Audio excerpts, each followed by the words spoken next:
Good day, everyone! I am Sir Robbie, and together, we will learn the word of the future, robotics. Did you know that here in Educational Technology Unit, robotics is a priority to make every Filipino learners and teachers competent and meet the demands of the future global scene? Wherein teachers, students, and parents who wanted to learn robotics is just a click away for free. Robotics is an interdisciplinary field which integrates computer science and engineering.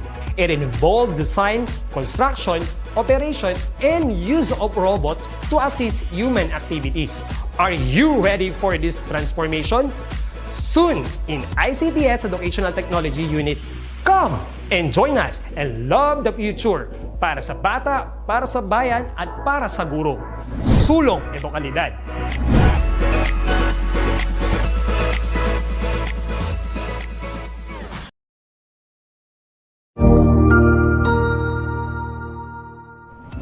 Magandang araw, Sir Wilbur po, at your service. Narito ang ETUlay upang gabayan ka sa inyong pag-aaral upang lubos na maunawaan ang iba't ibang paksa o subject. Ang ETUlay ay isang free online tutorial class na pinangungunahan ng ICT's Educational Technology Unit sa pamumuno ni Undersecretary Elaine Del B. Pascua.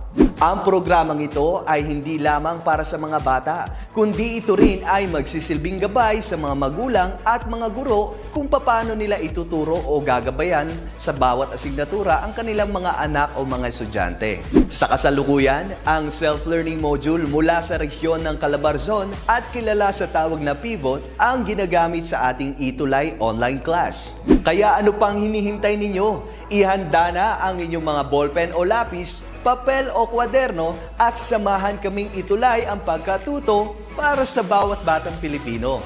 Sama-sama tayong magtutulungan para malampasan ang mga hamon sa panahong ito. Halina't matuto kasama ang inyong online tutor sa oras na ito.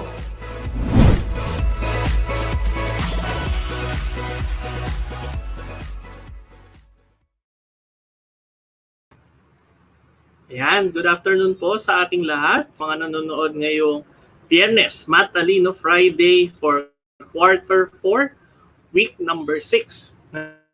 Ngayon sa ating Mathematics 8. Tutor Joshua, ang inyong mga kasama ngayon sa ETUlay online tutorial ng hapon na ito. At bago po tayo magsimula, batiin niya Magdalena H. Gafford High School. Ayan, good afternoon po kay Ram Hale C. Gafford. Ayan. Then Hudson Mike Guevara ng West District Doña Magdalena Gafford High School din. Ang grade 8 Jasmine naman. So kahit po Math 8 yung ating tinatalakay ngayon, pwede rin niyo pong panoorin at balikan yung mga naaral natin ng mga nakaraang linggo or nakaraang quarter, pati na rin po yung mga nakaraang grade level at kung gusto niyo matuto pa ng higher learning sa Mathematics 9 at Mathematics 10. Kasi po ito yung ating isa sa mga topics ng mathematics na paulit-ulit or nakikita natin na pag-aaralan natin siya sa mga susunod pang taon. Pero maliban po doon, kahit na makalimutan po natin yung pinaka-lesson or tatalakayin natin ngayon, tandaan lang po natin na lahat po ng ito ay available sa ating DepEd TV official YouTube channel, pati na rin po sa ating ETUlay Facebook page. So, ayan. So, ngayon po, nasa week number 6 na tayo ng quarter 4, malapit nang matapos yung ating school year. Pero tandaan, lahat ng materials na ito, lahat ng natutunan natin for every subject, hindi lang for mathematics, ay magagamit natin sa pag-aaral ng mga susunod na talakayin pagdating natin sa susunod na baitang o grade level. Ayan, good afternoon din kay Krisa May Bayaw Batallones ng Apayao ng Cupis National High School. Ito rin kay Jade Uwalat, kasama niya yung ibang taga Doña Magdalena Gafford High School. Ayan, good afternoon po. So for this week, okay, itutuloy lang natin yung lesson natin nung nakaraang linggo kung saan we count the number of occurrences of an outcome in an experiment Pero ngayon, gagamit tayo yung tinatawag na fundamental counting principle. So kung nakaraan ay via listing lamang or paglilista, pag-enumerate, pati rin ng paggamit ng table at ng tree diagram. Ngayon, gagamit tayo ng bagong kaalaman para mabilang natin kung ilan yung lahat na posibleng lumabas na outcomes. So let's recall. Okay, meron tayong tinatawag na experiment, outcome, sample space, and your event. So ang experiment is just an activity at dun sa activity na yon may kakalabasan na resulta.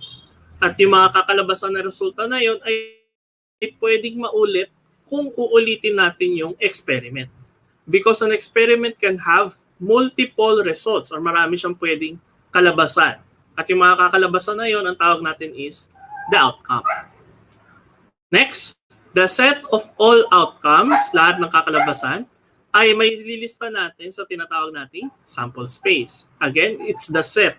So collection siya ng elements. Then we have what we call the event.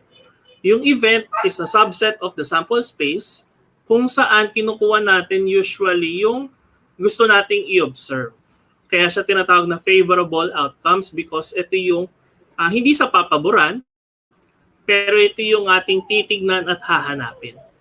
We also have one more definition na kulang dito, which is the word probability. But we will have more examples of that kapag natapos natin bilangin or matutong paano hanapin yung mga posibleng outcomes. Ayan. So, last time also, ayan, we practiced kung paano natin titignan or bibilangin yung mga possible outcomes sa isang experiment. So, in an experiment or in a question, mas maganda kung mabe-breakdown natin yung tanong. Ano yung experiment? Ano yung mga outcomes? Kung kaya natin isulat si sample space, isusulat natin, lalo na kung kaunti lang. And then, syempre, bibilangin na natin kung ilan. It depends on the question kung ano syempre yung isasagot natin. So be careful. Kapag ang tanong ay how many, ang ibibigay natin ay yung bilang ng outcome. Kapag ang tanong ay what are the possible outcomes, ililista natin lahat ng possible outcomes. In this case, the first question pertains to how many possible outcomes are there in rolling a regular 6-face die. Tulad na nasabi ko rin last time, no? Marami tayong klase ng dice. At isang klase lang ng dice, yung 6-faced or yung regular na 6-faced. Okay? Ang singular ng dice ay die. So, plural yung dice. Pag 2 or more dice na yung tawag natin. Ayan. So, in an experiment, ano yung experiment natin dito sa number 1? It's rolling the 6-faced die. So, kailangan kompleto yung description. Kasi maraming klase ng die. What are the outcomes on a regular 6-faced die? Meron tayong pips or yung tuldok, ang tawag natin doon is pip, from 1 to 6. And then the sample space will have 1 to 6. Ngayon, bakit importante na isulat pa natin? Alam naman na nga natin na sabihin nyo common sense lang. Take note po hindi lahat ng die ay 1 to 6. Pwede yung ibang laro, ang nilalagay nila is colors. Kunwari sa Jenga, may colors na tatanggalin. Yung ibang die or ibang dice, ang nakalagay ay letters from A to F. Nakadepende siya. So when the question is very specific, kailangan very specific din yung ilalabas nating answers. Okay? Next. For number 2, how many possible outcomes are there in rolling an event result an even result in a 6-face die? Okay, so kung gagamitin natin yung die kanina, we still have the same experiment, pero ano na yung hinahanap natin? We have the event rolling an even result. So we have a specific subset na kinukuha natin dun sa die or dun sa dice. So the subset is rolling an even result. So ano-ano ba yung even dun sa die? So we have 2, we have 4, we have 6. Bakit natin siya hindi nilalagay ng sample space? Kasi usually, we pertain or we connect the term sample space dun sa kalahatan na. Para hindi tayo malito. Okay? But when we have favorable outcomes, it depends on the event. Okay? So I hope that is clear kung ano pinagkaiba ng total at nung favorable outcomes. Kasi, syempre, naka-base dun yung kukuhanin nating values. Yung mga favorable outcomes na yan. Ayan. We also had this. We determine the possible outcomes in tossing 2 coins at the same time. So, kailan tayo gumagamit ng table? Gumagamit tayo ng table if we have 2 simultaneous events in an experiment. So, we have the first coin toss and the second coin toss. So, the first coin toss, pwedeng heads, pwedeng tails. Yung second coin toss, pwedeng heads, pwedeng tails. Again, it depends on the situation. Ngayon, bakit magkaiba yung PH at saka HT? Kahit na dalawang parehas at magkamukha silang coins, they are very different kasi nga ginamit natin yung coin na isa for the first coin toss and the other one is for the second coin toss. So, kahit na isang T at isang H yung lumabas sa kanila, those are 2 different results. So, how many possible outcomes are there in tossing a coin? So, using the table or the grid, dahil meron tayong dalawang column, heads, tails, at dalawang row, heads, tails, we have 4. Okay, 4 yung nandun sa box or nandun sa grid sa gitna. So, the sample space is shown to you as HH, HT, TH, and then dalawang T or 2 tails. Then lastly, we had the tree diagram. Kasi there are instances na mahirap siyang gawan ng table, especially for those na maraming results sa isang event. O kaya, kapag more than 2 simultaneous events na yung mangyayari, hindi na posible yung table kasi magmumukha siyang 3D. So the next best thing is to write or to draw a tree diagram. Okay? So we have here tossing a coin and rolling a die at the same time. So nauna lang si die. So we have 6 and then we have 2 results for each die roll. Ano ibig sabihin nun? Kapag 1 yung lumabas sa die, we have pwedeng heads, pwedeng tails yung coin. So, dalawa kagad yon. And then, kapag 2 yung lumabas sa die, pwedeng heads, pwedeng tails yung coin. So, again, merong effect na mangyayari. And then, the final outcome, nandun siya sa last column. Pwede siyang nasa last column, pwede siyang nasa last row. It depends on the orientation of your tree diagram.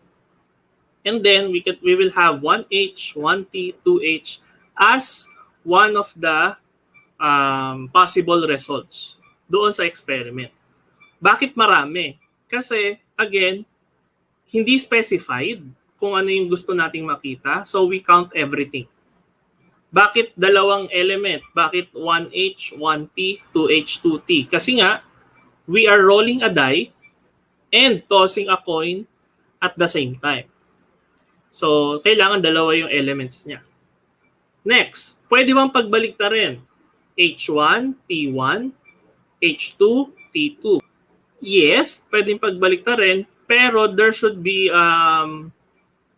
limits or conditions kung kailan lang siya pwedeng pagbaliktarin. And what does it mean pag binaliktad? Okay?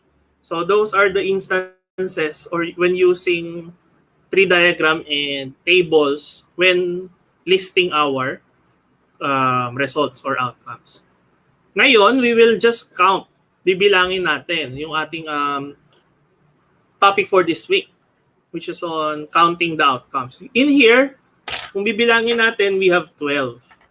So, kesa ilista natin siya ng pagkarami-rami. Kasi kunwari, we have 3 coins. Ang dami nating ililista. Head, head, head, head, head, tail. Ang tanong lang naman ay ilan.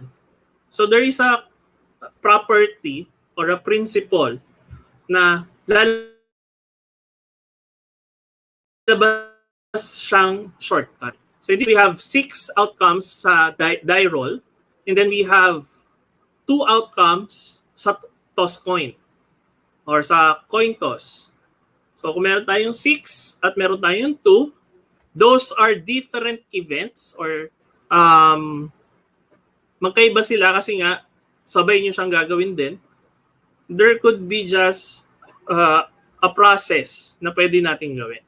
And that's what we call fundamental counting principle.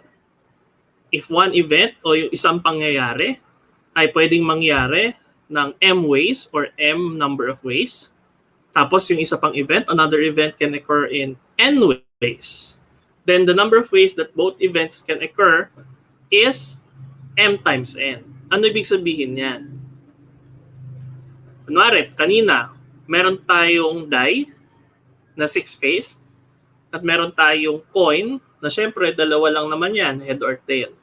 Kung bibilangin lang natin yung total number of outcomes kapag sila ay sabay na ginawa, ang gagawin lang natin is we multiply their outcomes or the number of outcomes. So for example, ilang outcomes meron si die? We have 6. 1 to 6. And then for the coin toss, we have 2. So, sabi dito sa fundamental counting principle, ang gagawin lang natin kapag sabay silang gagawin is we just multiply. So, 6 times 2 is 12 outcomes. Again, ginagawa lang natin si FCP or fundamental counting principle when they are 2 separate events. Hindi naapektuhan yung resulta nung dawa. Si dice walang kinalaman kay coin, si coin walang kinalaman kay dice. Okay? So, ginagamit lang natin siya for that. Next, may iba pa bang operation na ginagamit para sa ganitong klase ng pagbibilang ng outcomes? Yes, there is addition, yung common. Kaya lang kasi pag nag-add tayo, ang hinahanap lang natin doon ay isang event. Okay? Gumagamit lang tayo ng addition where when talking about one individual event or something na mangyayari. Pero dito kasi dalawa yung mangyayari. Magro-roll ng die and magtotoss ng coin. Okay? Now, ito ay dalawang magkaibang items. How about if the question is how many possible outcomes are there in rolling 3 4-faced dice? So ito na. Meron tayong ibang klase ng die. We have 4-faced. Mukha siyang pyramid. Okay? Ngayon, they are identical. Lahat sila 1 to 4. How many possible outcomes are there kapag ni-roll natin siya ng sabay-sabay?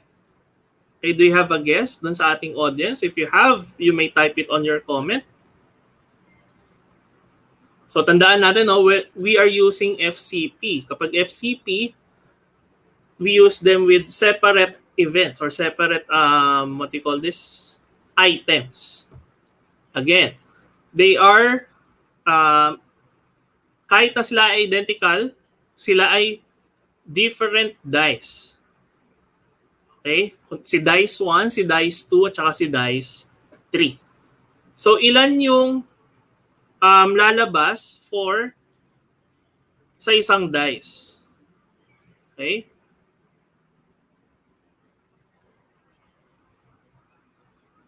Sige. Ilan yung lalabas sa isang dice? We have 4.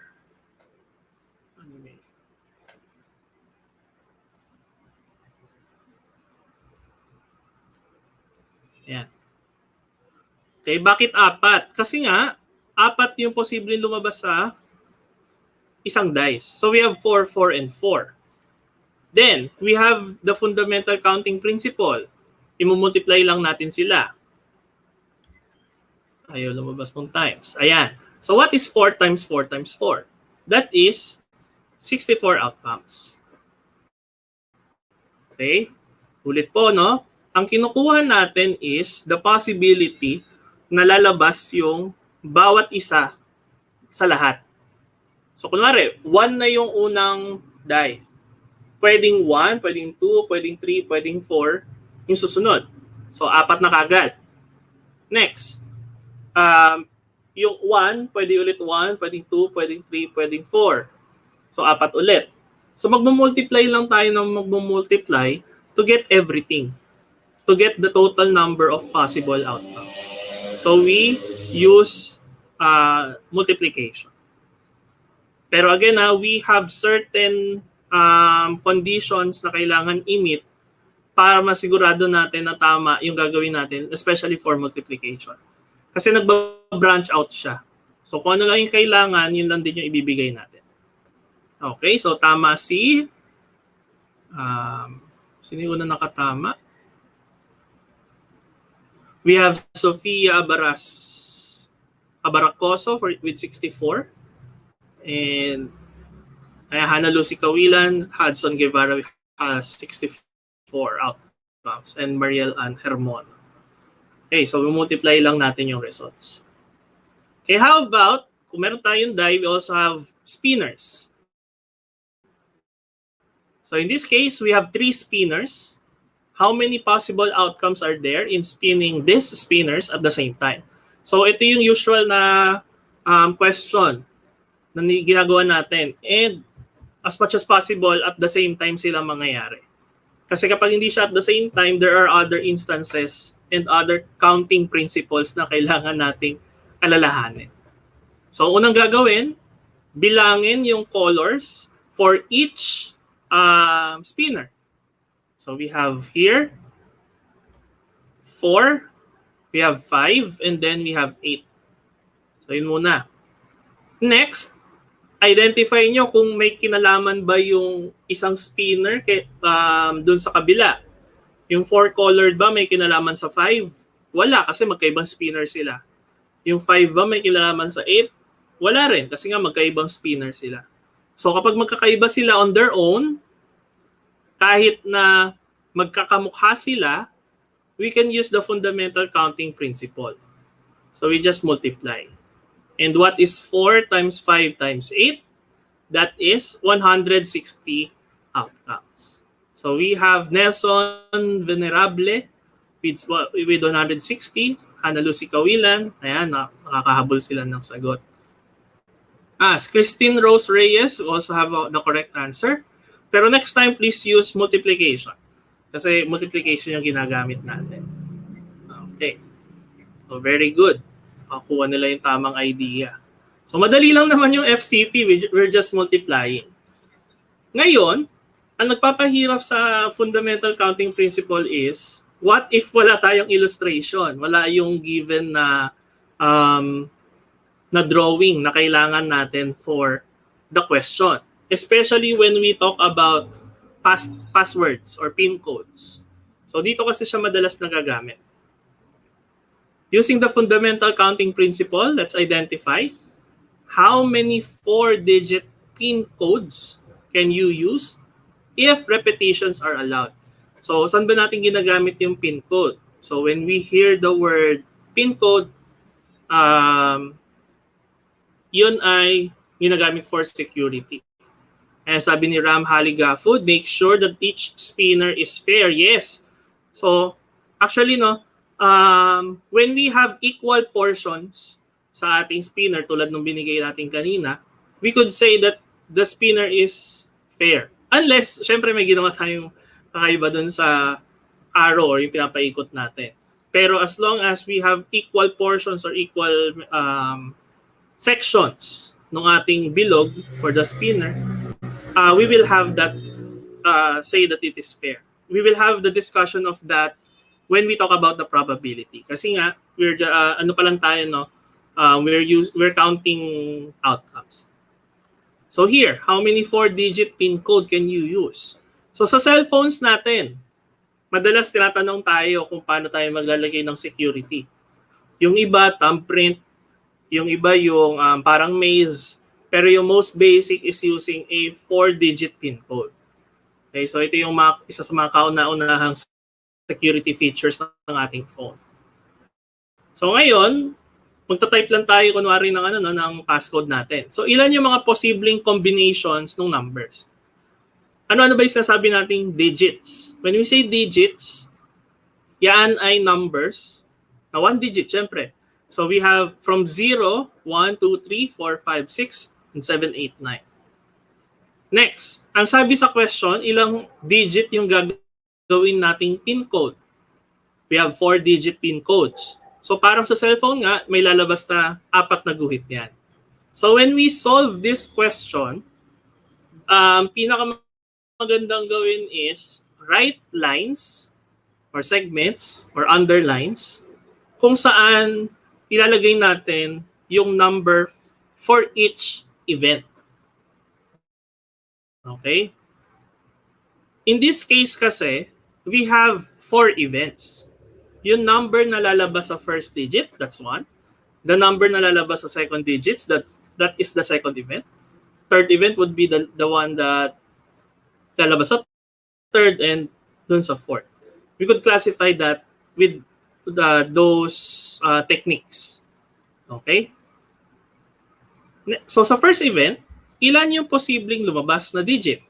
Pwede tayong gumamit ng 1, pwede tayong gumamit ng 2, anything. Walang restriction. Okay? Sabi pa nga dito, if repetitions are allowed.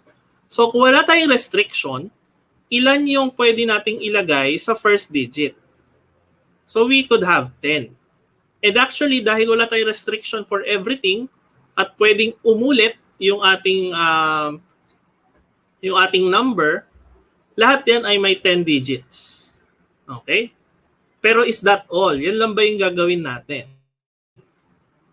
Again, dahil nga tayo ay we have separate events in this case, then to count every possible outcomes, we will multiply. Okay? I-multiply natin. So what could be the answer? What is 10 times 10? Tapos times 10 ulit. Tapos isa pang times 10. Okay?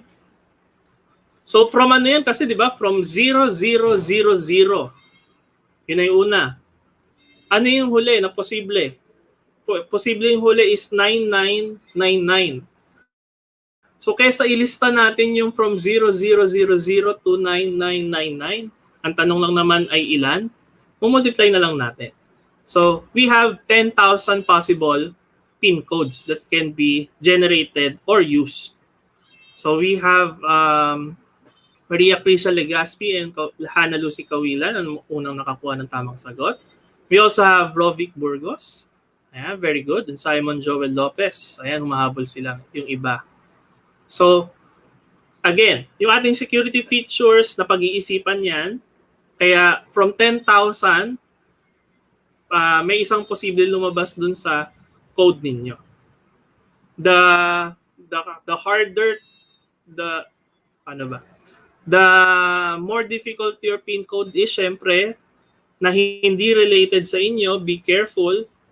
Kasi kunwari, birthday niyo yung nilagay ninyo, pwede pa rin siyang matrack ng ating mga tinatawag nating hackers. So be careful also in designing your PIN codes.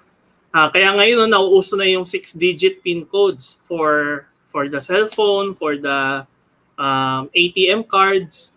So kasi the more digits na pwede nating gamitin, mas maraming combinations. Mas mahihirapan yung hackers, kumbaga, na makuha yung PIN code ninyo or matrack yung PIN code ninyo. So be careful with that. So if you notice, ayan, Krisa may batalyones, it's 10,000. If you notice, ang condition natin is if repetitions are allowed. Paano kung hindi sila allowed? It's the same question, or it's the same experiment rather, pero we're getting the PIN codes kung saan walang umulit na number. So kunwari si 1111, hindi siya pwede kasi umulit si 1. 1123, hindi pa rin pwede kasi nga umulit si 1. So bawal yung may umulit regardless of position. Kunwari, 1, 2, 3, 1. Hindi pwede yon. Ang bibilangin lang daw natin ay yung walang uulit. Okay? So, first things first, identify natin kung ano-ano yung digits na gagamitin natin. So, it's still the same. It's 0, 1, 2, 3, 4, 5, 6, 7, 8, and 9. So, na yun. Then, ilang digits yung ating paggagamitan? We have 4. So again, let's make it a habit. When you see those numbers, talagyan na natin ng guhit kasi it helps. Especially pagdating natin ng grade 10 when we talk about the next level of this lesson. So sa first digit, meron tayong 10 na pagpipilian. Ayan, so 10. Kunwari pinili na natin is 0 dun sa first digit. Pwede pa ba si 0 doon sa second digit? Hindi na, kasi ang sabi, repetitions are not allowed. So yung 10 natin na pagpipilian, mababawasan ng isa. So magiging 9 na lang yung second. So kunwari 1. So 0, 1 na yung ating napili. Pwede pa ba yung 1 doon sa third digit? So again, repetitions are not allowed. So mababawasan ulit tayo ng isa. So we have 10, 9, 8, and again, the fourth digit should not be repeated. So 7. Ayan. And then they are separate events kasi nga walang kinalaman naman si first digit sa second digit and so on. We're just going to multiply. So what is the answer when we multiply 10 by 9, by 8, and by 7? Sabi ni Ram Haley Gafford, we have 5,040. So we have 5,040 pin codes. And tama rin si Nelson Venerable and Simon Joel Lopez. Okay. So kahit na with repetitions, without repetitions, the first thing to do is know the conditions. Okay? Kasi for example, kanina, ang conditions natin, 3 dice, same dice are used. Okay? Tapos kanina yung spinner, iba-ibang klaseng spinner na ginamit. So, ayun yung posibleng lumabas na outcomes. Ayan, nakatama rin si Mariel Ann Hermono and Crisa May Batallones with Hannah Lucy Kawilan. Ayan. So, let's have the activity for this lesson. So, ang gagawin lang natin is counting outcomes using fundamental counting principle. Pero check natin kung magagamit ba talaga yung fundamental counting principle. Kasi there are instances na hindi natin siya magagamit.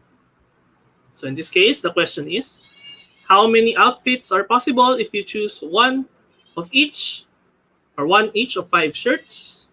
Kasi syempre, hindi mo naman pwedeng isabay-sabay suotin yung 5 t-shirt, isa lang yung kukunin mo. And then 3 pairs of pants and 3 pairs of shoes and 4 jackets. So ang sabi rito na one of each. So required kayong kumuha ng isa bawat attire. So isang shirt, isang pair of pants, isang pair of shoes, and isang jacket. Pero ilang combinations kaya yun? So, parang sa pin codes, no? Let's make it a habit na identify the separate events na gagawa natin. So, we have shirts, we have pants, we have shoes, then we have jacket. So, we have 4 events to be classified. So, may 4 tayong linya dyan. Okay? Next, sa unang event or unang option, meron tayong shirt. Ilan yung pagpipilian natin sa shirt? We have 5. Kasi nga, 5 yung pagpipilian natin. May kinalaman ba yung shirt sa pants? Wala. So ngayon, let's identify the number of pairs of pants na pwedeng pagpilian. So we have 3.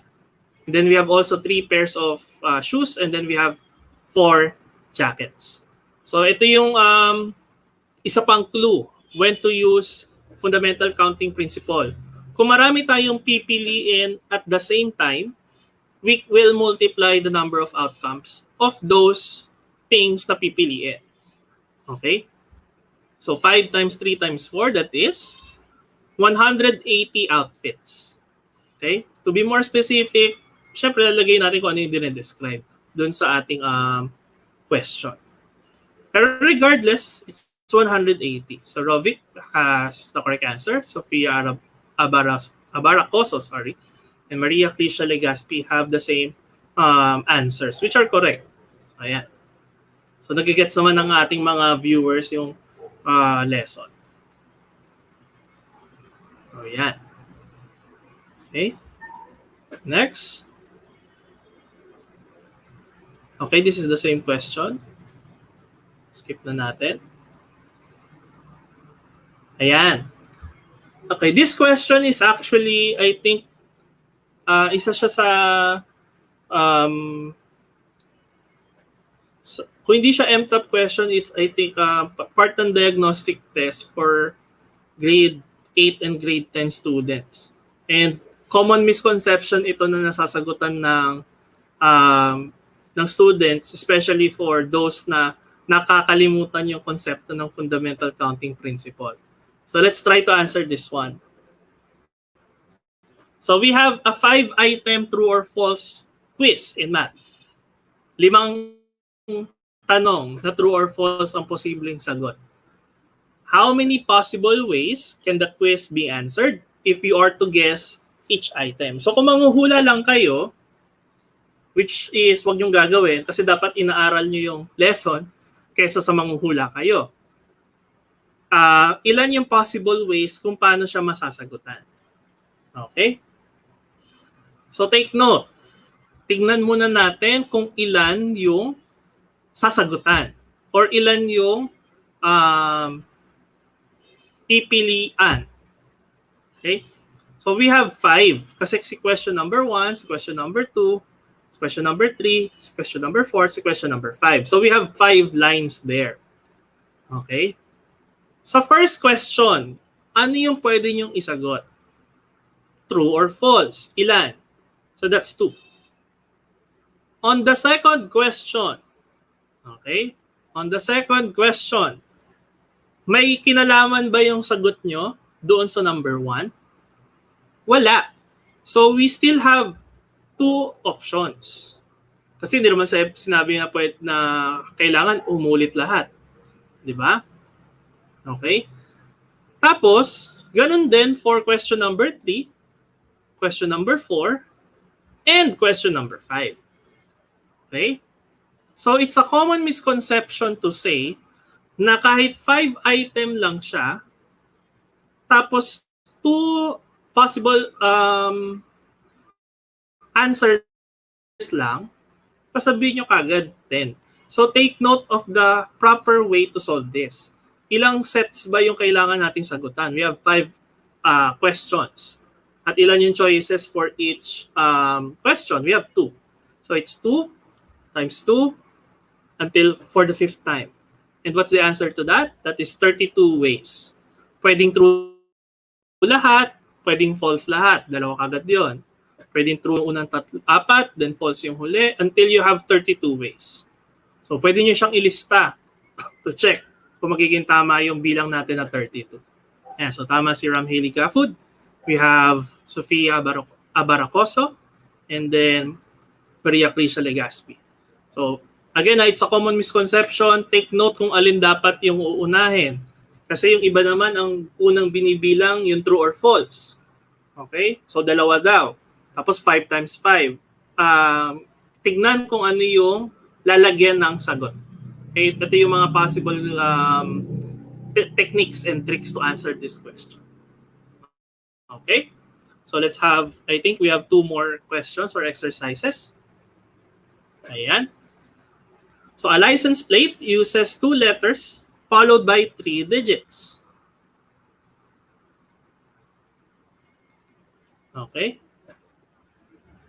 How many licenses can be made if only vowels can be used and digits cannot be repeated? So ayan, marami tayong conditions. Pero, again, we're just going to use fundamental counting principle here. Okay? So una, tingnan natin kung ano yung mga gagamitin. Ang sabi, gagamit daw ng 2 letter tapos tatlong digit. So ilan lahat yon? We have 5. Ayaw mo pakita ng 5. Ayan, we have 5. Next. Yung unang part ng license plate ay 2 letters daw. Okay? So ilan yung letters natin sa English alphabet? Usually English alphabet yung ginagamit for license plates. So we have 26. Meron ba tayong restriction or condition dun sa ating question? Meron. Ang sabi, vowels lang daw ang gagamitin. So the first part of the license plate na letters, vowels lang ang magagamit. Ilan ba yung vowels natin? We have A, we have E, we have I, we have O, and we have U. So we have 5. Okay? So I hope that you are following. Next, 2 letters ang gagamitin. May restriction ba dun sa pangalawang letter na gagamitin? Meron. Ang sabi, only vowels can be used. Ilan yung vowels natin? 5. Wait lang. Pwede bang maulit yung vowel? Ang sabi lang dito, if only vowels can be used. Yung sinabing cannot be repeated, that would be for the digits. So take note syempre kung saan malalagay yung restriction na yon. So dahil walang sinabi kung bawal ulitin, we could use also 5. Okay? Next. Tapos na tayo sa vowels. Doon na tayo sa digits. Ano ba, meron ba tayong restriction sa digits? Yes, ang sabi, digits cannot be repeated. Yun lang naman yung restriction natin. Tapos 3 digits ang gagamitin. So we start with 10. Kasi nga 10 digits from 0 to 9. And then we have 9 and then 8. Because digits cannot be repeated. And then we multiply. So kung hindi natin kayang i-mental yung multiplication, I think we could use the calculator here. Pwede nyo kahit saan simulan. Pwedeng 5 times 5 muna. Pwede rin namang 10 times 9 times 8 muna. Kasi nga multiplication is commutative. Pwede niyo pagbalik-balik ta rin yung mga factors natin. So what would be the final answer? Okay, we have 18,000 licenses that can be reproduced. Okay, or 18,000 ways to form the licenses. Ayan, si Ram, si Christine, then, ayan, marami naman nakakakuha ng tamang sagot. Mariel Harmono, Hannah Lucy, and then Hudson Mike. Complete pa with the solution. Okay? So be careful lang na kung ilan yung tinutukoy nating parts doon sa ating FCP. Kasi mamaya, kailangan pala nating i-add or kailangan nating i-subtract yung mga bagay-bagay. Okay, so this is the last question. Ayan. A new telephone area code will be implemented using 3-digit prefixes. Or yung bago nyo i-type yung landline, meron kayong local code daw na kailangan i-type or i-dial dun sa ating phone. How many area codes are possible if meron tayong mga conditions na kailangan tignan? So the first one, the first digit is even. The second digit must be 0 or 1. And the last digit can be anything.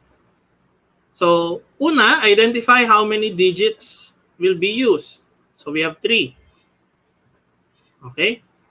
Next, the first digit daw is even. Ano-ano ba yung mga even digits? So, we start with 0.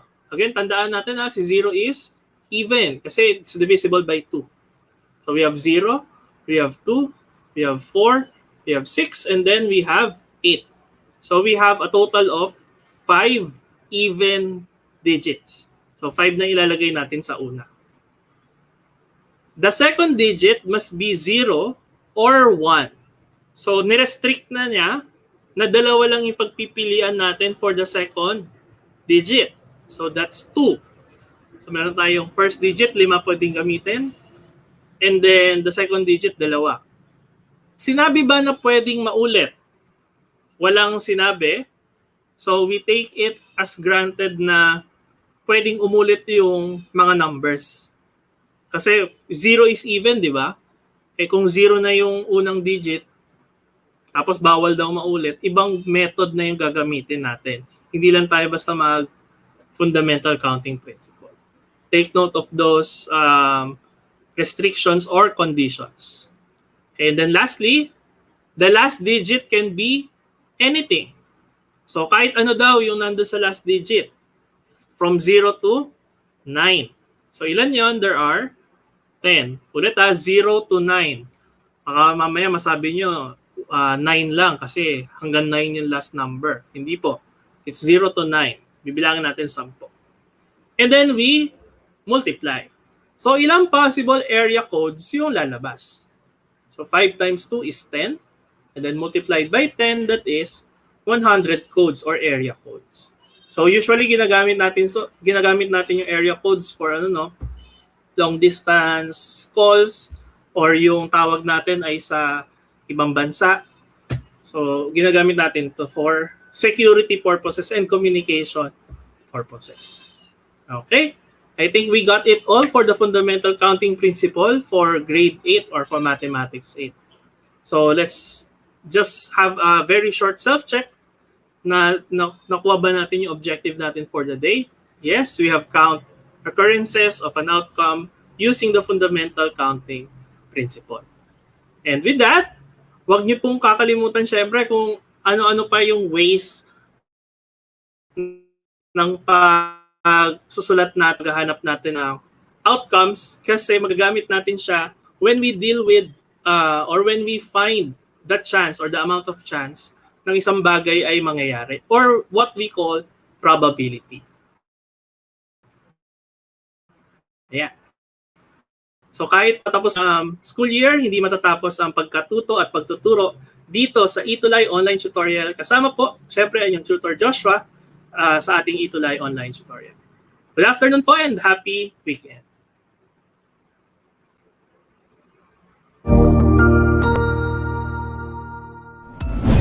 Sigurado ako na marami ka na namang natutuhan sa ating ETUlay tutorial session ngayong araw. Tandaan, ito ay hindi lamang para sa ating mga mag-aaral, kundi pati rin sa ating mga minamahal na guro at mga magulang na kaagapay natin para maituloy ang pagkatuto sa kabila ng nararanasang pandemya. Patuloy ding sumubaybay sa DepEd TV para sa mga araling ginawang video episodes. Mapapanood ito mula Lunes hanggang Sabado, alas 7 ng umaga hanggang alas 7 ng gabi sa inyong mga telebisyon. Abangan sa Lunes mula 1:00 ng tanghali ang iba pang aralin sa ating ETUlay free online tutorial session sa Science. I-like and subscribe at manatiling nakasubaybay sa ating ETUlay tutorial session sa DepEd Edtech Unit FB page at Educational Technology Unit channel sa YouTube at sa DepEd Tayo at DepEd Philippines social media accounts. Paalam!